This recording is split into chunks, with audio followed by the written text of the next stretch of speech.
Good morning. This is Chef Ken here on Culinary Jazz. It is morning here in just north of Seattle, Washington. And I just flew in last night, my wife and I, from Monterey, California, where we spent some time with my son down there. And then before that, we were in Wilmington, Delaware, and then we're going back there after we're here for 5 or 6 weeks. And we are lucky enough that we can travel around, visit our kids and grandkids for several months, but our home is in Florida. But anyway, for those of you, and I don't know how many of you are out there who have ever watched me before, you know that this is Culinary Jazz, and we are just like jazz, we're winging it. I got a song on playing right now, a group that I'm sure nobody out there has ever heard of. It's called Tuba Skinny. There's a tuba. They play traditional New Orleans jazz in New Orleans on the street. They also tour around the world, but I love jazz, and the thing I love about jazz, and I grew up with jazz, is that it has structure and notes, written songs, but after that, it's improvisation. That's what jazz is, improvisation. And whether it's country music, whether it's hard rock, classic rock, jazz, any kind of jazz, they all have improvisation, and that's what cooking should be. When you follow a recipe, I've always said it many times, it's paint by number. You're just following instructions. Anybody can do it. What you need to do is learn how to cook, learn basics, and then go from there. You have got to have your basic knowledge, and you have to be able to improvise, have some common sense, and if you put all that together, you can do anything you want. And that's the jazz part. Whether you're making soup, a braised item, just a grilled dish that you're putting some sauce and some garnishes on, or a la minute, which is what I really want to get into. That's the real jazz, where you're sauteing shrimp or veal or scallops or fillet tips, and you're making something that's never been made before. And you're not even planning it ahead, you're just going, you could plan it all ahead, sure. You're not going to take a recipe because by that time you'll know how to do it already. You'll know how to make it thick, and you know Montabeurre, mount with butter, the classic French way of thickening a sauce with butter. Anyway, so I don't have a script, I don't have a plan, I have nothing. I stepped off the plane. My daughter said she had bought another New York sirloin strip. And we did this once before, we're going to do it again. For a lot of reasons, because I think, especially now, the prices are crazy. I was in Monterey 2 days ago in a supermarket, and a guy who works there, a butcher, wherever you're working there, he's filling the meat department, the cooler, and he's right next to the short ribs. I can do a whole show about short ribs. I love short ribs. They're a perfect mix of fat and beef. They may not be good for you, but don't have them too often, but they're good. They're the best, the most flavorful piece of meat there is. But I said, look at those short ribs. I said, but they're so expensive now. And in my mind, I'm thinking they're $8, $9 a pound, $14.99 a pound. I said, it's over half meat and bone, and $14.99. And that's when I started saying, oh my gosh. Anyway, so my daughter and her husband here in Seattle, they go to a restaurant supply store, and they pick up their meat. And I know from living in Florida and anywhere, I look at the supermarket prices of meat. Supermarkets can have some very good meat. Some of them have prime. Prime is great. So you know the grade is prime, then choice, and then the next one down is select. Now, when I was in the restaurant business many, many years ago, I've been retired for a while. As I might have mentioned, we're just kind of touring around, relaxing, seeing all our grandkids and having a good time. And we're celebrating, we had our 50th wedding anniversary in September, and we're kind of celebrating it all year. And can I see Gabby? Can I see Gabby 1 second? Gabby, you want to say hello? This is Gabby, and my daughter Katie. Yeah, this is Gabby. Gabby, you want to say hello to everybody? Can you say hello? Say hello. All right, how old are you? Okay. She's 2. How old are you going to be? You're going to be 3. That's Gabby. I love Gabby so much. She's going to finish her breakfast. All right, thank you, Gabby. Good girl. Katie, her mom, our daughter, she's the one that's pushing me to do this. She said, Dad, you have to do this. So if you'll realize that I haven't done anything in 4 or 5 months, because I kind of need her to help me go through it all. Anyway, I could talk forever about nothing, which I'm doing, about personal things. I could keep going on and on and on. But I look at these supermarket specials and I say, oh, they have New York sirloins on sale for $10.99, $9.99, $10.99, $12.99, $14.99. And then I look at them and they say choice, choice, choice, Angus, Angus, Angus. Angus is nice, but it doesn't guarantee a good piece of meat. The grading, choice, and prime is all I ever dealt with in the restaurant business. Select was something else that it wasn't a good enough grade. Well, now I see all the time in these supermarket flyers, for $8.99 you can get New York sirloins, but they're select. So they go to this restaurant supply store, and the supply store has choice, it also has select. And she buys the select, and it is very good. I'm going to show you how good this is. In any event, this is a New York sirloin strip. I can go through the whole thing again, where it comes from the back. If you go on my back, if you look at my backside, the chuck is here. This is the chuck. This is my chuck. I have metal chucks because I had both shoulders replaced. Yeah, so this is the chuck, right? You've got the shank here, right? And then you got the chuck, the shoulder. You might say chuck roast, shoulder roast, whatever. And that's where you count the ribs. There's 13 ribs, right? You got 5 ribs up here that are in the chuck. Then you have 7 ribs down here that are the prime rib, right? So that's 7 and 5 is what? 12. There's 13. So there's 1 more left. That's in the New York sirloin. In any event, so you know how this goes. Along the back, the muscles that the cow stands there, they don't use them much. The chuck, that's moving. That muscle, they're exercising that by walking, right? The rounds, top round, bottom round, and the shanks, they're walking, they're using them, they're walking. The back, they don't use them at all. Very little, so that's why they're more tender. So along the back, you've got the chuck end here, right? At the rib and the chuck is up this way. And if you'll notice, at one end of the prime rib, you have a prime rib that kind of looks like this, ribeye. That's because it's right here, and it goes from there. And you'll see that there's in the bottom here of this, you'll see this little slot here. That's where that one last rib is. And that's one of the things I wanted to talk about today, because I had one of those steaks, but we're going to get into that in a minute. So first, this is your New York sirloin. They call it a 180 strip is the proper term for it, 180. And it has 1 rib bone in it and 5 blade bones. If I turn it over, you can see them. Now, I've boned these out, but we don't do it anymore. So you got the spine coming along here, right? Then you have these 1, 2, 3, 4, 5 blade bones here. And you take those out. Those blade bones will be here. You take this filleting type knife and you go like this. Get under it. So that leaves this here. And then you take a boning knife and you bone it off the back. But over here is that 1 rib. You can just see how a rib would fit in there, right? So that rib, and then the other 7 prime ribs here, going towards the chuck. Then that rib comes out here, and then it gets cut here. That's where the short ribs are. So, if you get one of these like this, you can buy it like this. It's probably gotten for about $7 a pound. Don't be afraid to get one and cut it. I'm going to show you how to trim and cut it. Then I'll show you the easier way for you to do it. They come in what's called a cryovac. It's a vacuum sealed bag. And that does a couple things. It preserves the meat, keeps it from going bad, but it also lets bacteria and enzymes grow inside it. And what does that do? That ages or tenderizes that meat. So the longer it stays in there, maybe up to 6 weeks, the better that meat's going to be.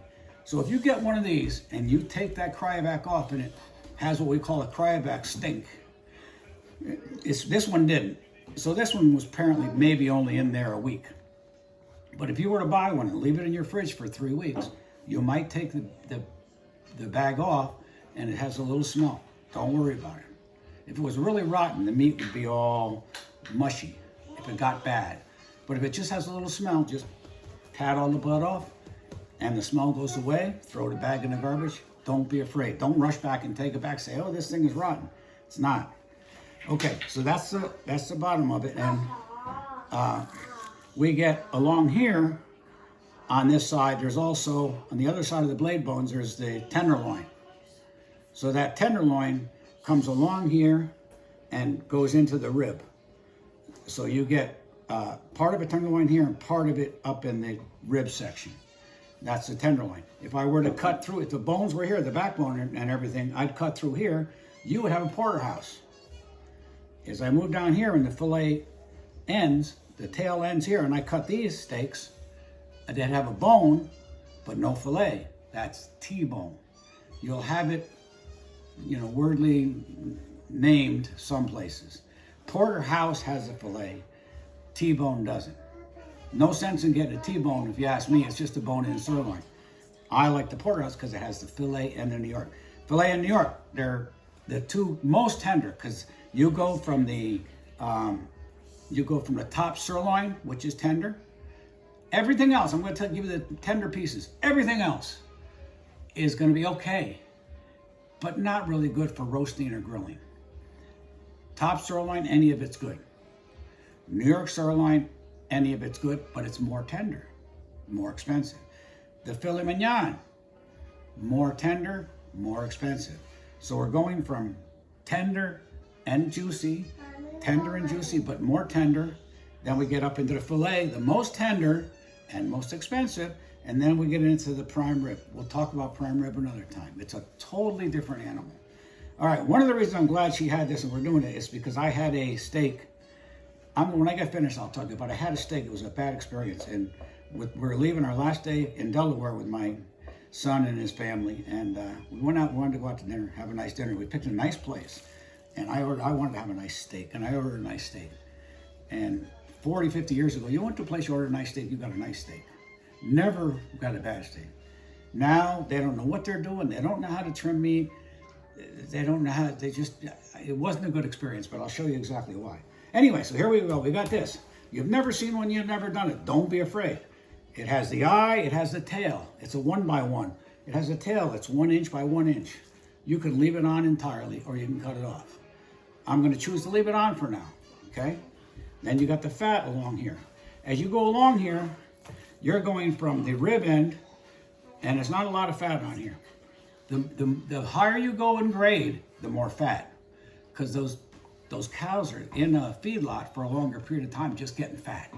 You get the prime New York sirloin, it's going to be a little smaller, and as you get down to this part in here, the middle of this here, the meat is going to be about this thick, right? You'll have a steak that's this thick, but it's only this high.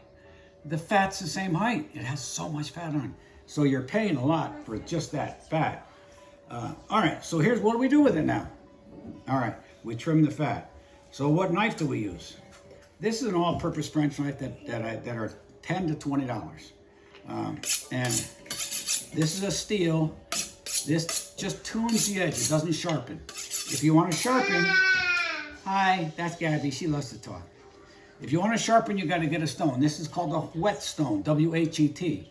But not only that, now they used to have to oil these. Oil them and oil them and oil them. Now they have what are called wet, W-E-T, whetstones. So these work with water, which is much better. So you have to, I show you how to did a lesson in that. I'll do another one, how to sharpen. But let me see how sharp these are. I just sharpened them this morning. But so you got to start trimming the fat.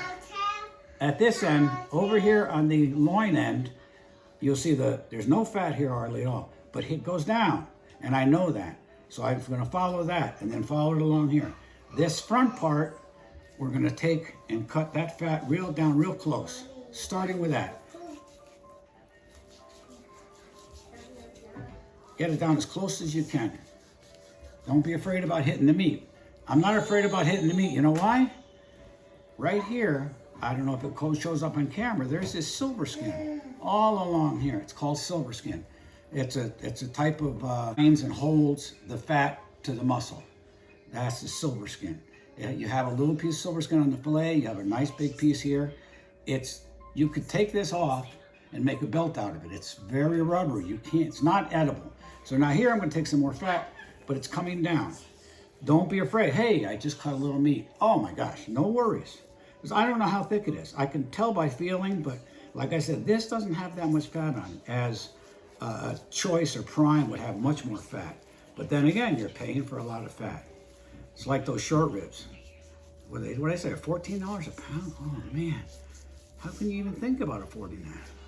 They used to be two things they used to almost throw away. I used to go shopping with my mother. She'd buy chicken, steak, whatever, in the supermarket. And when she did, she'd be talking to the butcher, will you cut me a steak this thick, etc. You know, oh sure, Mrs. Benson, good for you right away. Of course, they knew her by name.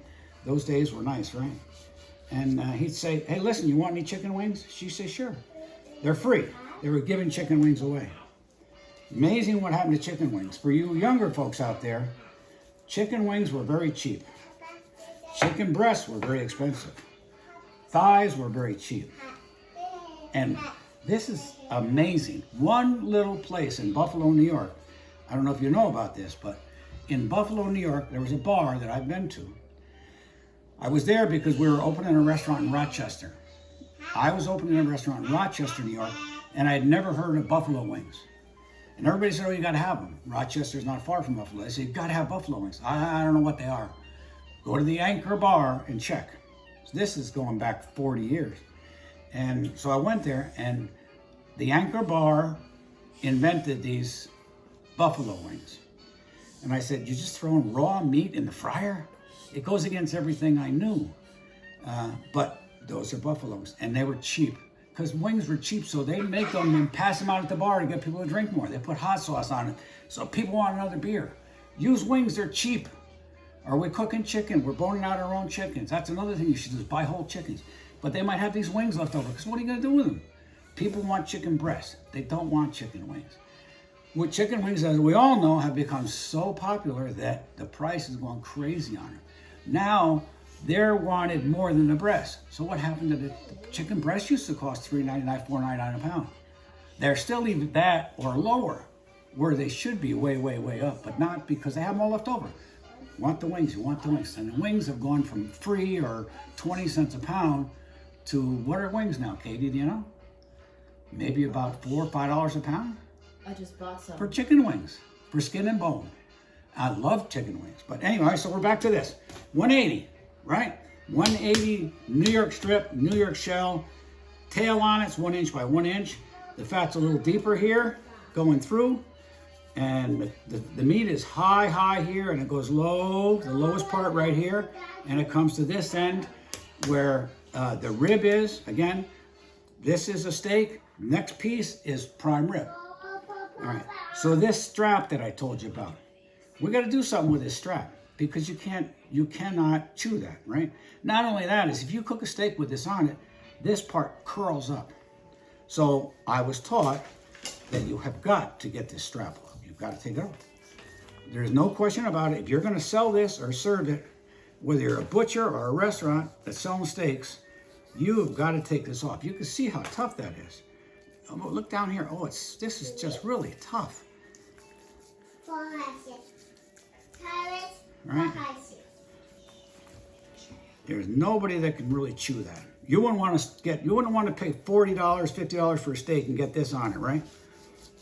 And like I said, in my day back then, this would all been removed like this, right? Just like this. And you could do this. Just take it off. Now there's still a little more back here now, but as it feathers back, it's not so tough to chew. So it's edible. You might want to take a little more off. It's up to you. Just whatever you feel like doing. You just slip a thin knife. You can do it with a paring knife even. Under. And just follow the meat. Follow the meat. Take that silver skin off. You don't want to go too much because you want some fat on the meat. If you're grilling it, you got to have some fat. And okay, now we're going to go to the other side. See what we have there. Got a little bit of sloppiness here. These blade bones came out nice. They have a little silver skin, but it's pretty chewable. So I'm just going to take this loose stuff off.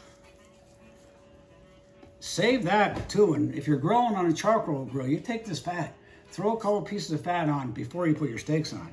Oh my, you get a heck of a fire. Now I'm down here where that rib is. Here's the rib. Look what's here, this. We want that. Would you like that on the bottom of your steak? No. Then this silver skin from the rib is pretty tough. So I never leave it on there, and no one ever would, I said in the old days. So I take that off so that when you cut this first steak out of here, you don't have this on here. All right. So what I told you about this experience I had, I went to this nice place, I got a nice steak, $40 or something, $50 maybe. 12-ounce New York sirloin steak. Okay. So we always start cutting at this end, at the rib end. This is now the rib end. This is where the prime rib goes. So if you're cutting steaks, we always start here.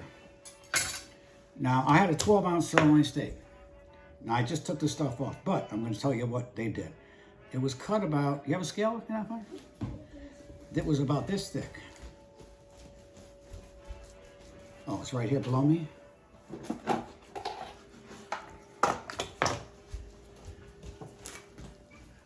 It's set for pounds and ounces, right? This was the size of the steak I got for $40, $50. Now, it had all the fat and that strap left on it. It had all that meat from the rib left on it. This is basically what I had left to eat. 9 ounces. So I paid, at that price, this tail should be gone, everything should be gone. It should be almost clean, except for that little bit of fat here, which you kind of need for flavor. So that's 7.8 ounces. It's under 8 ounces. So I got an 8-ounce steak that they said was 12 ounces that had inedible parts on it that never should have been served. And another reason I'm bringing that up is we almost never go out. Why? It sucks. Quality, service, horrible in restaurants. Not good anywhere. We go on cruises a lot. Cruises have old-fashioned service, good service, pretty good quality. If I ever got a steak under, I said, get out of here. And they bring me a new one, no problem. But it was just, that was it. That's what I had to eat. And it wasn't that good. Now you look at this, it's not marbled like prime. It's not even marbled like choice. But there's marbling in here, and it's tender. I can feel it. Feel how it's tender. It's going to be good. So that's all. Then you cut your steaks. So the only thing that I would say different, rather than doing that, if you want, you just buy the thing and don't trim it at all. This is the old way of sharpening a knife. It's a biblical saying, iron sharpens iron. That's a proverb. I forget the number, 19? I don't know. All right, and this is the steel, right? You should use the steel as you're using it. You make a few cuts, give it this.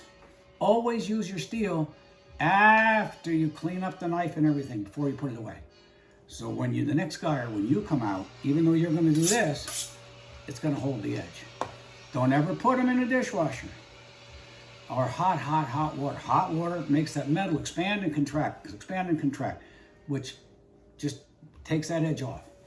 I mean, it doesn't ruin it, but it's not good. So anyway, I'm not going to do this, but we can go through this. I'm going to cut them after, but I'm going to show you one other thing. You want me to cut them now, hon? Okay, we're going to cut them now, because Katie says so. And Katie was my little angel, and then at about 13, she turned into my boss. Right? She says, right. You want to cut them, hon? You don't want to cut them? You sure? All right, so what do you want? How about 12 ounces? Yeah. Now, I always said I used to be pretty good at this because I cut thousands of them, and you get to know, you know.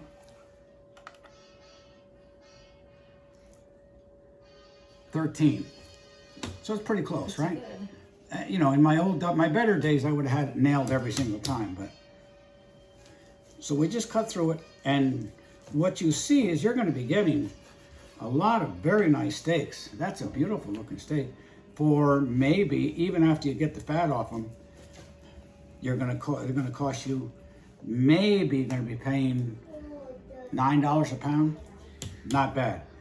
When you cut meat, you never let pressure off the knife. As soon as you let pressure off the knife, you get little saw marks. You might have to saw back and forth depending on the size of your knife, but you're always pressing down, always pressing down. So you get a clean cut and no saw marks. Now, you saw this. I talked for 20 minutes and cut for 5. It's 10 minutes. I could do this in 10 minutes. I could start cleaning it and cut it all up. I mean, if I had a stack of 8 of these I had to cut for dinner service, I had to be pretty quick. And then I have 8 fillets to do and 2 top sirloins. You get pretty good at it. Practice.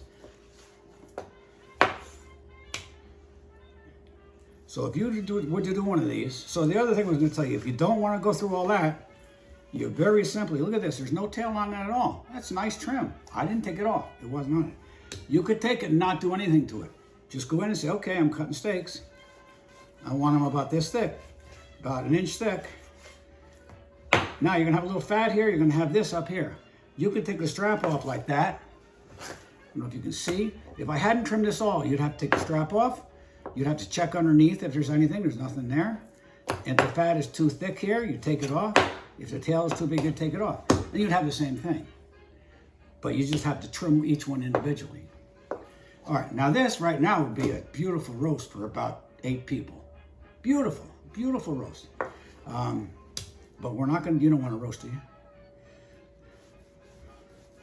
So I'll tell you the other big mistake that they're making, butchers today make. Now see, I told you the fat is lower on this part. So there you can see it gets thicker. So I have to cut a little bit of it off. But the most important thing I want to show you, if you're going to cut one of these, you start cutting at the rib end, which is the solid eye. You can see the difference. This is not a solid eye. See that? Not a solid eye. All right, so we come to this one. What's different about this one? Well, there's this little piece of sinew here. We call this a nerve end. You hit the nerve end, stop cutting steaks. Today, they just keep cutting. So what we would do is we would serve this because it's a nice steak. You're gonna have a little tiny piece here because it just comes in at an angle. Really, it's not gonna bother anybody. So it's still a nice steak. Now, if you were to cut the next one, I'll cut it. Now remember, they're getting higher, thicker, so we have to cut it a little thinner. Now you can really see that smile. That smile, you can't eat that. If I got served this, I'd be mad. But I'd also say, it's delicious. See all the marble there?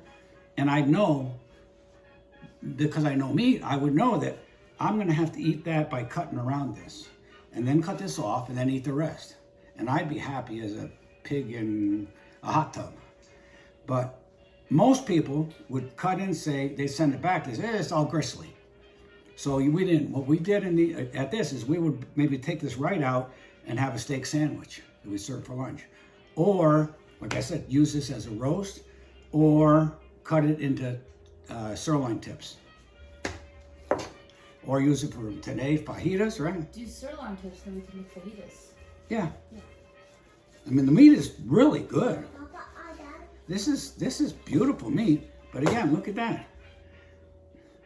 And when you're looking in the supermarket for steaks, and they got one of them like this, they shouldn't. If they have 2 of them like this, shame on them. But if you know what you're doing, that's fine. Cut it out, chop it up. Or, you know, for this household, if I was cooking dinner for them tonight, I'd cook these 2, no problem. Because I usually carve them and slice them anyway. So I would just take that off, slice it in half, take that off, and then slice it. So you have to know that about the meat. Still have a nice little roast here. We could char roast this for 2 people. Beautiful. But I'm going to cut one more steak, and you can always, after you've cut the steak, you can always make sirloin tips out of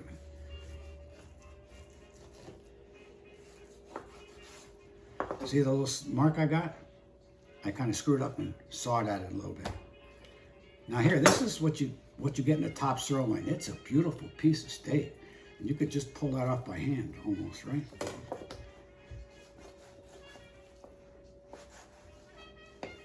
That's Bix Beiderbecke.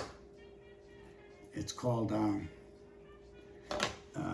forget the name of it. Ostrich Walk.